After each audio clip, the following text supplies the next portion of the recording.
No.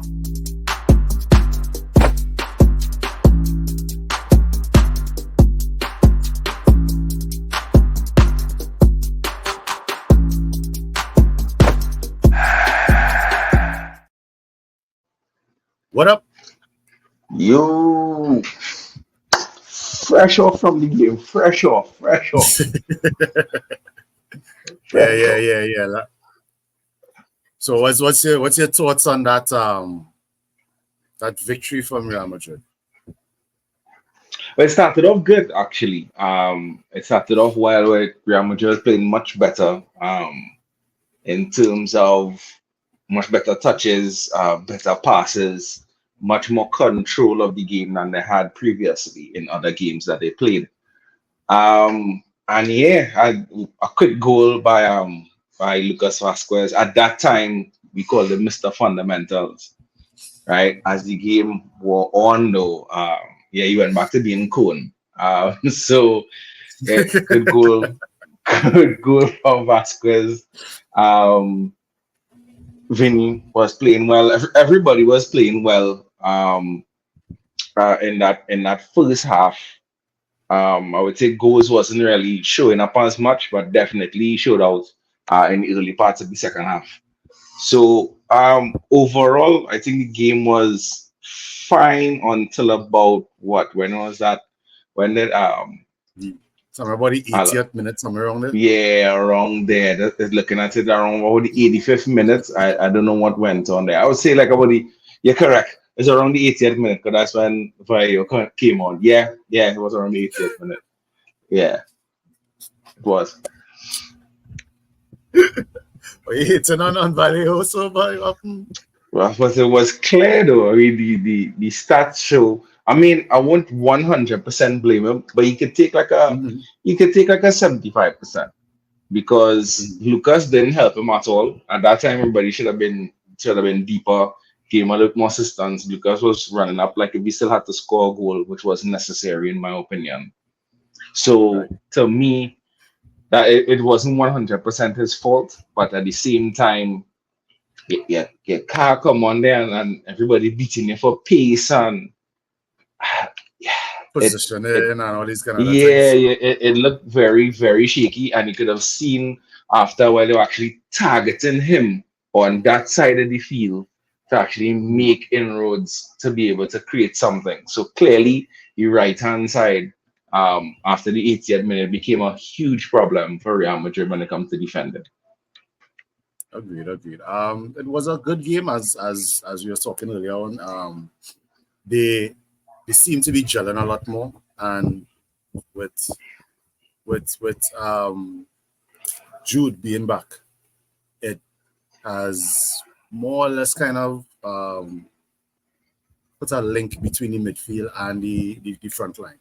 So you see Jude operating a lot more behind the top three and providing that link and also that passing ability as well too, those spaces as well. So it was good to see that. I don't know what happened in the in the end of the game, as you say, the 80th minute, 85th minute, when Vallejo come on and as I said, they did seem to target him because he was the weak link at that point in time. So much so that Ramon was supposed to get some sweat, I guess, to relieve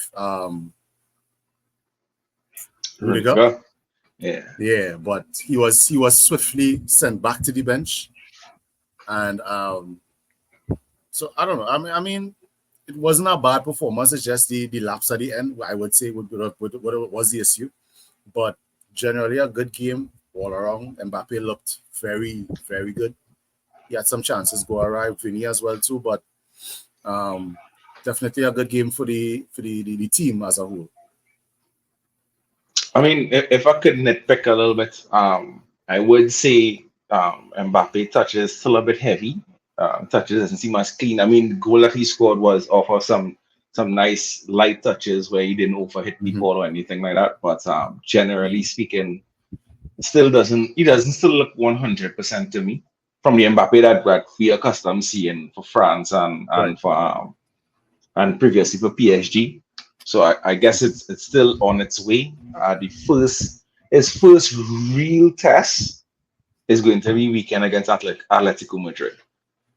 And that's the first real test against Real Madrid. And yes, they drop points against the smaller teams, but this is now a big team that could poison them if they do what they did just now in terms of lapsing after the 80th minute. Definitely can't do that against Atletico Madrid. What? What?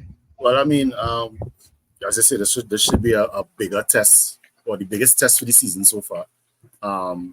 Let's say apart from the Atalanta game, which I wouldn't really call that a big test too much because that was very early in the season. Atalanta had a great season last year, but compared to Real Madrid, chalk and cheese. Atletico also usually are always up to play against Real Madrid, so you expect that it's going to be a very tough fight, not just in terms of the table and the possessions and stuff, but just a physically demanding game. One takeaway I had from this game, though, is that the refereeing, and of late to a few games we've been watching, the refereeing has been a bit, what's the correct term to use? Shit. We can say shit. It has been shit. Yeah, you can say it. You can say it. All right. Yes, it has been. I was looking for something other than that, but it has been very much shit. I'm not sure if there's a new rule change in terms of like dissent or disagreement with the refs in terms of like flaring your hands and these kind of other things. Because I've seen a few players gotten yellow cards for stuff like that. I mean, sometimes the player not even gesturing towards the referee, as what happened today with Vinny. He was just jeering towards the crowd, and he got a yellow card, which was crazy. So apart from that, it's like the inconsistencies in terms of the foul calls. I mean, you see a player run through Vinny or run through Hendrick or run through Rodrigo.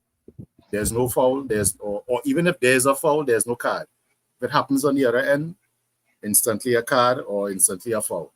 So, I mean, I'm not sure if it's a La Liga thing or if it's just a referee's thing, or if it's just a biasness against Madrid. I don't know. I'm not saying anything, but I've seen a trend where it's that the refereeing has been a bit inconsistent, and not only in La Liga, but also in EPL as well too, taken from the game weekend gone with Arsenal and City. Mm-hmm. So I'm not sure what's really going on in terms of refereeing around the European leagues right now. It's been very much trash of late. Well, yeah, I agree with you that I mean there is a new rule now that they are not taking these the gesturing and stuff like that. But I mean at some point in time there needs to be some kind of logic to it, right? It can't be that someone is gesturing as in not agreeing with a call and it's not really an insulting gesture. It's like, oh god, nah man, or something like that. I could understand that. And you kinda let it go. Oh, you get them all one and you're okay, all right. You okay, you get one, don't do it again, right? But it's like instantly, like nobody can make a gesture. But what I could always say why it's also very inconsistent is that other teams are doing it. And I'm not just talking about Real Madrid and Alavés today. Other teams are doing it and not getting cards. So to me, it has seemed to be more targeted towards specific players. I don't want to get into that too much now.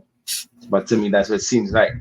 Because even if you mentioned like the Arsenal game that went on weekend against City, you can't expect in a high profile rivalry game somebody is tackling Justin for the ball, right? A whistle blows and they kick away the ball. Almost it's not after a while in the case of the play.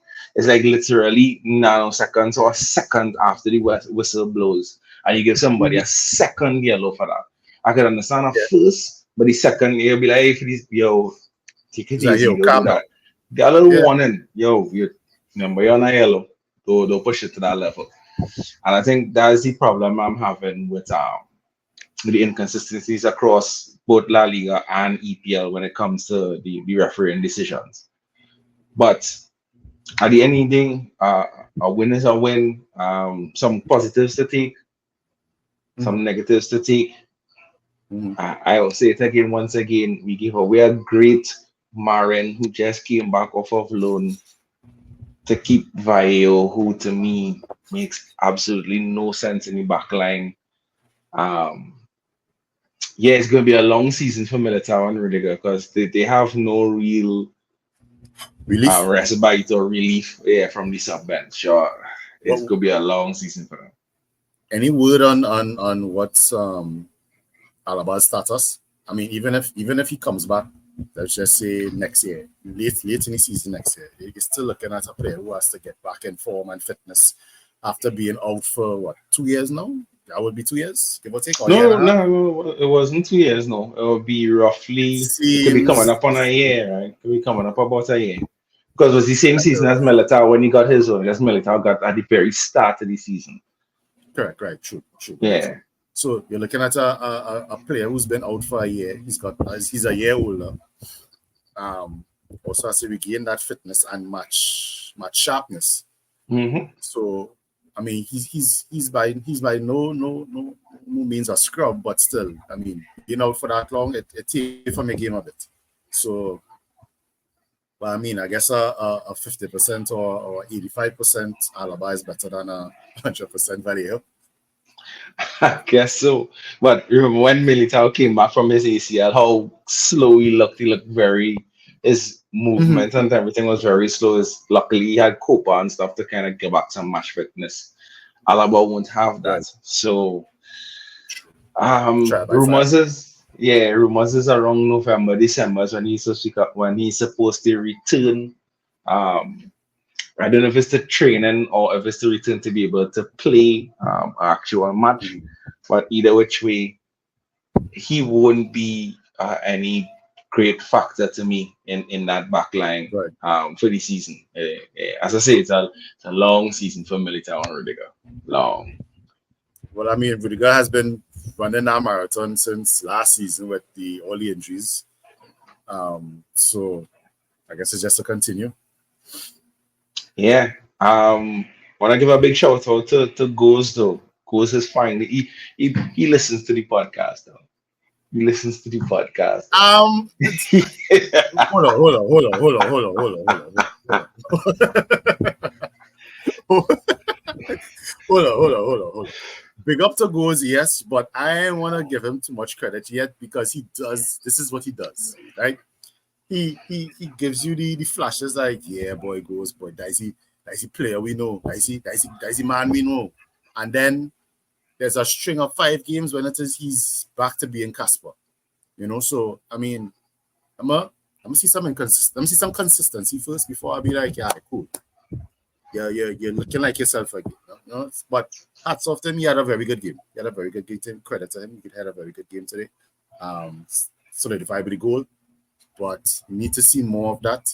You need to see that aggression. You need to see it. I don't need it every game, but you still need to give them flashes.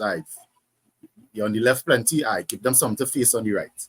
Or yourself through the middle. Something. Give a third option in the attack and not be on the left or you having to whine and cry about it.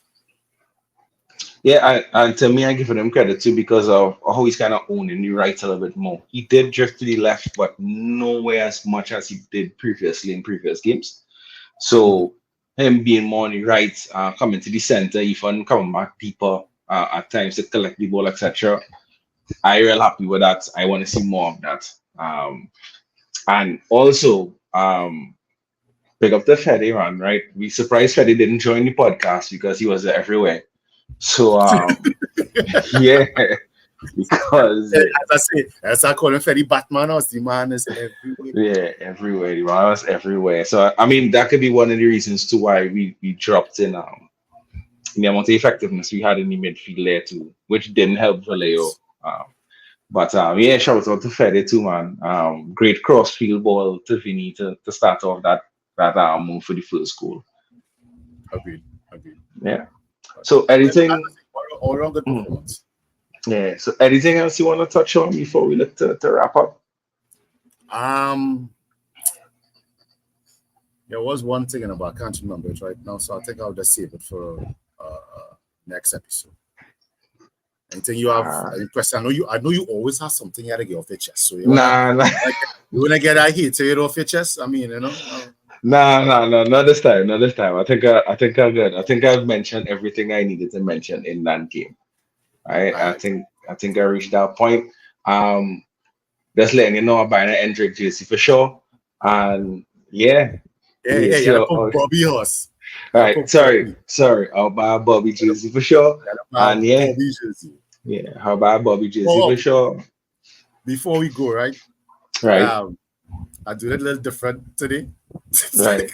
I don't want to get on you for it, but I did it different today. For spite, I rock my hard blue waters.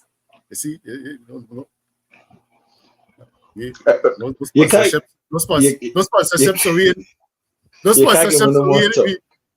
sponsorship, so we had to blow them out. But yeah, I mean, I could have given a pause, and I had something in mind, but I said, you know what? Nah, Right, yeah, enough me. All right, cool. I hear you. I don't have nothing, so I can't complain. So I didn't have a pause now, so I can't get no talk. Yeah, for real. All right, then, well, that is it there for now. Let us know what you think about us doing the new format where we kind of report on the games right after they finish. And looking forward to watching. I know, but like man, like Alistair saying they will say why it had to be a Real Madrid game, but it just happened that way. It just happened. Holiday, we actually both work at the same time, and we can actually do the game. So that's all. Right. It's just coincidence. And we go to because you go crowds. We'll do the Barca game tomorrow. Right. You'll do the Barca game tomorrow. Yeah, for sure. All right, man. Well, yeah, that's it there for now. So, peace.